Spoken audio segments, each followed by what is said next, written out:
South Africa एक ऐसा देश था बच्चों जहां पर मिनरल्स बहुत ज्यादा थे, है ना। रिसोर्सेस बहुत ज्यादा थे वहां पर। माइंस बहुत अच्छी थी और लेबर भी अच्छी खासी अवेलेबल थी। इसलिए वहां पर काफी ज्यादा ब्रिटेन से लोग वहां पर आए, यूरोप के देशों से वहां पर लोग आए और उन्होंने वहां पर रहना स्टार्ट कर दिया। और धीरे धीरे वो जितनी भी माइंस थी, है ना, उन माइंस को कंट्रोल करने लग गए, है ना, अपने पास में। उन्होंने उनकी ओनरशिप ले ली, उनके मालिक बनकर बैठ गए। और जो वहां पर साउथ अफ्रीकन पीपल थे ना, वहां पर जैसे इंडिया में अलग अलग सिविलाइजेशन हुए हैं, उसी तरह से साउथ अफ्रीका में भी एक जुलू सिविलाइजेशन हुआ करता था। तो वहां के जो भाषा है ना, साउथ अफ्रीका की जो लैंग्वेज है, वो मेन है दो। एक है अफ्रीकन लैंग्वेज और दूसरी है जुलू लैंग्वेज। तो इन दोनों भाषाओं को बोलने वाले लोगों को उन्होंने क्या है, एज ए लेबर ट्रीट करना स्टार्ट कर दिया, है ना। वो उनको अपने घरों में काम करवाते, उनके जो खेतों में काम करवाते, माइंस में काम करवाना चालू कर दिया उन लोगों से। यानी कि उनको मनुष्य नहीं समझते थे, जानवरों की तरह ट्रीट करते थे उनको। क्योंकि यूरोप से जो भी लोग आए थे वो व्हाइट पीपल थे, गोरे लोग थे। तो इस रंग के आधार पर उन्होंने उन अफ्रीकन से भेदभाव करना स्टार्ट कर दिया ना। इसे ही, यानी कि जब हम डिस्क्रिमिनेशन करें, भेदभाव करें on the basis of race, race का मतलब होता है कलर, कलर के बेस पर जब भेदभाव करते हैं तो ये एक तरह का डिस्क्रिमिनेशन है। और वहां पर इसके लिए एक मूवमेंट भी स्टार्ट हुआ। उस मूवमेंट को एपर्थिड मूवमेंट कहा गया। ठीक है, अपर्थिड, अपर्थिड शब्द का अर्थ होता है discrimination on the basis of race. तो वहां से काफी ज्यादा लेबर्स को अमेरिका भी भेजा गया, है ना। यानी कि अमेरिका भी काफी ज्यादा सालों तक ब्रिटिशर्स के अंडर कंट्रोल में रहा। तो एज ए लेबर्स वो यूरोपियंस उन अफ्रीकन को लेबर बनाकर अमेरिका भी भेजा करते थे। वहां पर भी लोगों को फिर धीरे धीरे क्या हुआ, अफ्रीका में लेबर्स की शॉर्टेज होने लगी। तो इंडिया से भी, क्योंकि इंडिया में भी ब्रिटिश गवर्नमेंट का राज हुआ करता था, तो यहाँ से इंडिया से भी लोगों को एज ए लेबर अफ्रीका में भेजा गया। तो अफ्रीका में बेसिकली तीन कलर के लोग हो गए अब। एक तो ब्लैक कलर के जो कि अफ्रीकन थे, दूसरा व्हाइट पीपल जो कि यूरोप से आए थे, और तीसरे जो इंडियंस यहाँ से गए थे उन्हें कलर्ड पीपल कहा गया। कुछ सालों के बाद में ब्रिटेन ने अफ्रीका को, साउथ अफ्रीका को फ्री कर दिया। वहां पर डेमोक्रेटिक गवर्नमेंट की शुरुआत कर दी। लेकिन जो वहां की गवर्नमेंट थी, वो गवर्नमेंट टोटली व्हाइट पीपल को ही बिलोंग करती थी। यानी कि सारे अधिकारी उन्हीं के थे, व्हाइट के, यूरोपियन पीपल के ही थे। यानी कि हर बड़ी पोस्ट पर केवल यूरोपियन पीपल ही था, है ना। ये काफी ज्यादा लंबे समय तक भेदभाव चला। तो जब व्हाइट पीपल थे तो उन्होंने ब्लैक के बारे में सोचना बिल्कुल बंद कर दिया। गजब का डिस्क्रिमिनेशन होने लग गया। ट्रेन, बसेस, स्कूल, कॉलेजेस, रहने की जगह, सब जगह पर भेदभाव किया जाने लगा उनसे, है ना। उन ब्लैक पीपल के लिए बस स्टॉप भी अलग बनाए गए, ट्रेन भी उनके लिए अलग। अगर कोई ब्लैक पीपल गलती से व्हाइट पीपल की ट्रेन में चल जाता था तो उसके साथ मार पिटाई की जाती थी, बुरा व्यवहार किया जाता था।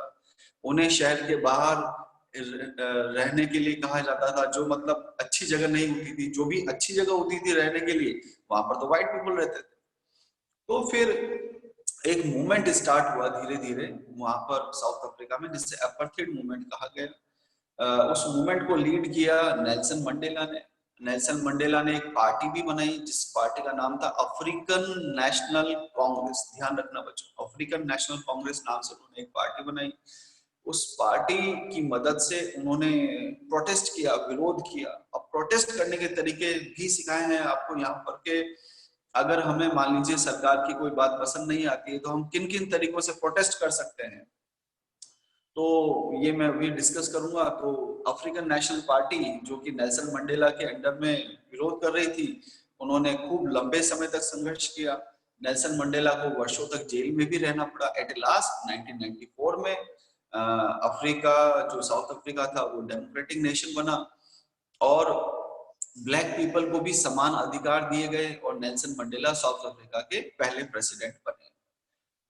अब यहाँ पर इस चैप्टर में यह भी सिखाया गया था कि what are the various ways by which we can protest for the activities of the government whom we don't like, यानी कि जो काम हमें पसंद नहीं आते हैं उन कामों का विरोध कैसे कर सकते हैं हम, है ना, उन चीजों का विरोध कैसे कर सकते हैं। तो प्रोटेस्ट करने के तरीके रैलीज हो सकते हैं, है ना, धरना हो सकता है ना, एक सिग्नेचर कैंपेन बताया था मैंने आपको कि एक बड़ा सा पोस्टर लिया, उस पर हमारी जो मांग है वो हमने लिखी वहां पर और उस पर सबके सिग्नेचर लिए कि कौन इस बात से सहमत है कौन असहमत है ना। रैली निकाल सकते हैं हम, स्ट्राइक कर सकते हैं, धरना कर सकते हैं, है ना। तो ये सारी चीजें जब होती हैं तो ये अलग अलग तरीके हैं कि इन अलग अलग तरीकों से हम किस तरह से विरोध कर सकते हैं सरकार के किए गए कार्यों का। तो अब एक और बात इसमें सिखाई थी आपको कि क्या पानी भी कभी दो देशों के या दो राज्यों का लड़ाई झगड़े का कारण बन सकता है। तो इसका आंसर है यस, क्योंकि पानी तो एक बहुत इंपॉर्टेंट सोर्स है। अब मैंने आपको यहाँ पर कावेरी रिवर का एग्जांपल दिया था ना कि Kaveri river is a matter of conflict between two Indian states, है ना। उन दोनों स्टेट्स के नाम क्या हैं आप चैट बॉक्स में फटाफट से टाइप करके बताइए।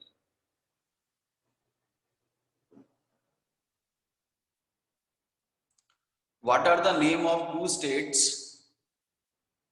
which have a conflict on the water of Kaveri river?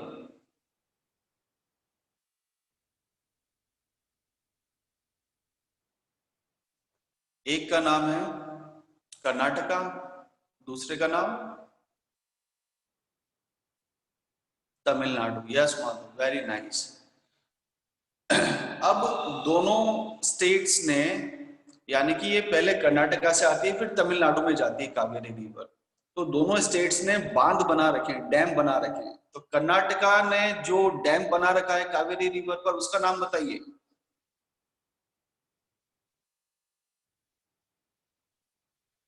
Name the dam which Karnataka have built on the Kaveri river.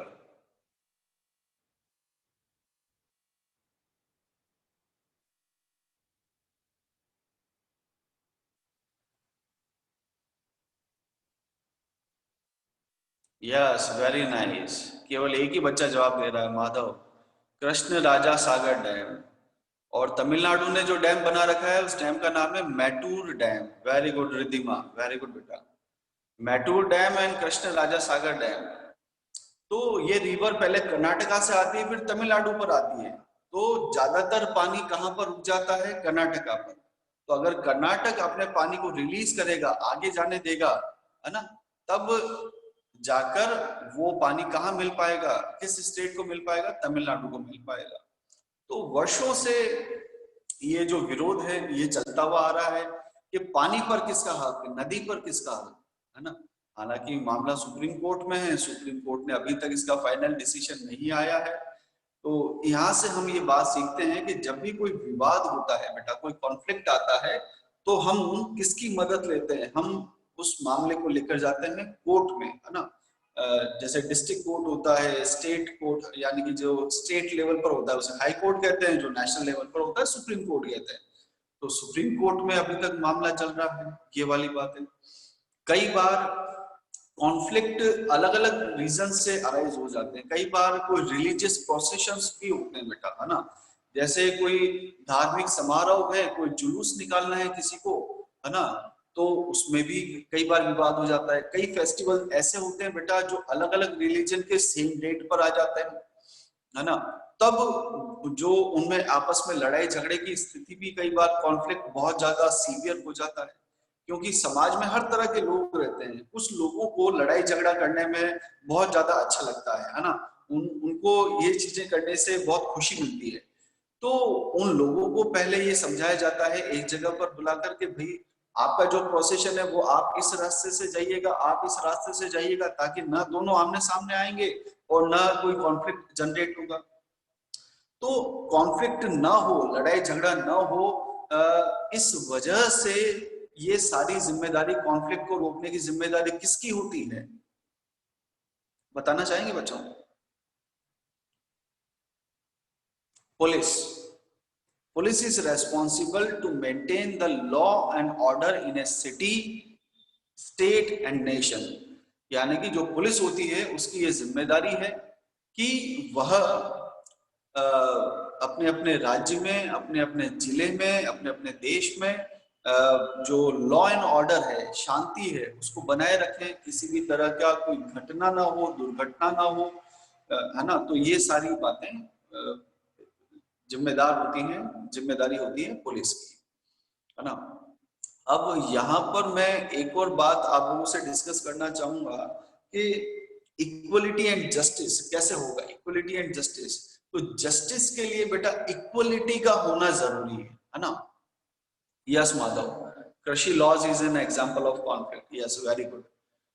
अभी जो हालात चल रहे हैं हमारे देश में, उसमें किसानों के लिए कुछ नियम बनाए गए हैं, कुछ कानून में संशोधन किया गया है, अमेंडमेंट किए गए हैं। संशोधन मतलब चेंज किए गए हैं। किसान कहते हैं कि इन्हें आप वापस लीजिए, गवर्नमेंट कह रही है कि ये आपके हित के लिए हैं। तो अलग अलग सोच आ रही है, इस वजह से कॉन्फ्लिक्ट जनरेट होता है। उम्मीद करते हैं कि जैसे जैसे समय गुजरेगा किसानों को ये बात समझ में आएगी, थोड़ी सरकार को भी समझ में आएगी और दोनों पक्ष आपस में सलाह करेंगे। मैं बात कर रहा था बेटा इक्वलिटी की, है ना। आज भी हमारे समाज में क्या होता है बच्चों के, जो गर्ल्स होती हैं उनको समान अधिकार नहीं दिया जाता है एज कंपेयर टू बॉयज। यानी कि कई बार परिवारों में बॉय चाइल्ड को ज्यादा प्रेफर किया जाता है, उन्हें ज्यादा पैम्पर किया जाता है, उनकी केयर की जाती है और लड़कियों को शिक्षा का अधिकार नहीं मिल पाता है। ऐसे बहुत सारी जगह हैं हिंदुस्तान में जहां पर गर्ल्स को अभी भी प्रायोरिटी पर नहीं रखा जाता है। गर्ल चाइल्ड को नहीं प्रायोरिटी पर रखा जाता, बॉय चाइल्ड को रखा जाता है। तो उनको समान अधिकार दिलाने के लिए, क्योंकि ये तो गर्ल्स का बॉयज के साथ डिस्क्रिमिनेशन हो गया, भेदभाव वाली बात हो गई, जेंडर डिस्क्रिमिनेशन कहते हैं इसे, है ना। क्योंकि दोनों जेंडर अलग अलग हो गए ना, एक मेल जेंडर हो गया, एक फीमेल जेंडर हो गया। तो डिस्क्रिमिनेशन कैसा हुआ, ये जेंडर डिस्क्रिमिनेशन हुआ। तो उन लड़कियों को, उन गर्ल्स को समान अधिकार दिलाने के लिए, अच्छी शिक्षा दिलाने के लिए सरकार क्या क्या एफर्ट करती है। उनके लिए फ्री एजुकेशन चलाती है। आपको एक एग्जांपल दिया था मैंने केरला का, है ना, जहाँ की गवर्नमेंट ने क्या किया, लोग अपने गर्ल्स को आगे भेजते नहीं थे बच्चों, है ना, एजुकेशन के लिए भेजते नहीं थे, क्योंकि वो स्कूल थोड़ा दूर था, है ना, और वो उनकी फीस को भी अफोर्ड नहीं कर पाते थे। तो वहां की गवर्नमेंट ने क्या किया, उन गर्ल्स को वहां से पिक करने के लिए और ड्रॉप करने के लिए अपनी तरफ से सरकारी एक बस स्टार्ट कर दी, जो बस रोज फिक्स्ड टाइम पर उन गर्ल्स को लेकर जाती स्कूल के लिए और वापस से छोड़ कर जाती।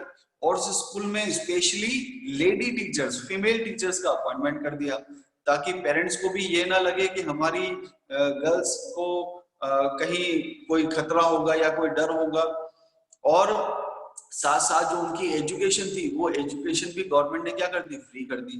इसको देखा देख करके, यानी कि इसी बात को फॉलो करते हुए और स्टेट्स ने भी, आज तो खैर अलग बात है, आज तो बहुत सारे स्टेट्स में 8th तक 12th 8th तक की जो एजुकेशन है गवर्नमेंट स्कूल में, वो एक तरह से फ्री है बच्चों। जो गवर्नमेंट स्कूल्स में पढ़ते हैं उन्हें ड्रेस यूनिफॉर्म भी फ्री में दी जाती है, बुक्स भी फ्री में दी जाती है, कोई फीस नहीं होती है ना, ना के बराबर 150 रुपए ये शुल्क होता है, बल्कि ये भी नहीं होता है, एक तरह से ना के बराबर फीस होती है। तो ये सारी चीजें इसीलिए इनिशिएट की गई हैं कि पेरेंट्स बॉय और गर्ल में भेदभाव ना करें और सभी को पढ़ने का समान अधिकार मिले। क्योंकि जब तक इक्वलिटी नहीं होगी तब तक जस्टिस की बात नहीं की जा सकती। क्योंकि जब तक आप किसी को समान ट्रीट नहीं करोगे, इक्वल ट्रीट नहीं करोगे, तो न्याय की बात कैसे की जा सकती है। तो पहले तो सभी सेक्टर्स को समानता पर लाया जाए, फिर जस्टिस दिलाया जाए, है ना। इसी बात को हमने एक चैप्टर में ऐसे भी सीखा था कि पहले जो रिजर्वेशन जो कास्ट होती है ना, जो हमने पढ़ा था अनटचेबल्स, है ना, अनटचेबल्स जो होते हैं उन्हें लोअर स्टेज पर समझा जाता है ना। पहले ऐसा माना जाता था बिफोर इंडिपेंडेंस, है ना। जो शूद्रास वाली 4 कैटेगरीज पढ़ी थी हमने, वर्णास, ब्राह्मण, क्षत्रिय, शूद्र और वैश्य। तो शूद्रास क्या होते थे, अनटचेबल्स होते थे, है ना। आज हम इस कास्ट को एज ए कहीं पर एससी भी कहा जाता है और एसटी भी कहा जाता है। तो इन्हें उस समय पर, यानी कि जब इंडिया इंडिपेंडेंट नहीं हुआ था, इक्वल राइट्स नहीं मिलते थे। तो इक्वल राइट्स देने के लिए कॉन्स्टिट्यूशन में स्पेशली ये मेंशन किया गया कि इन पर्टिकुलर रिजर्वेशन कास्ट को इक्वल अपॉर्चुनिटीज देने के लिए हमें कुछ इनके लिए अधिकारों को सुरक्षित रखना पड़ेगा। जैसे हर जगह पर इनके लिए सीट्स को रिजर्व किया गया, चाहे वो एजुकेशन हो, है ना, चाहे वो जॉब हो, यानी कि एजुकेशन कंप्लीट करने के बाद अगर ये नौकरियों में जाते हैं, गवर्नमेंट जॉब्स में आना चाहते हैं, तो इनके लिए इतनी सीट्स को रिजर्व रखा जाएगा, प्रमोशन में भी रिजर्व में रखा जाएगा। तो हर जगह पर रिजर्वेशन सिस्टम, फीस भी इन कास्ट के लिए थोड़ी कम रखी गई, ऐसे जनरल कैटेगरी से इनकी जो फीस होती है वो भी कम रखी गई।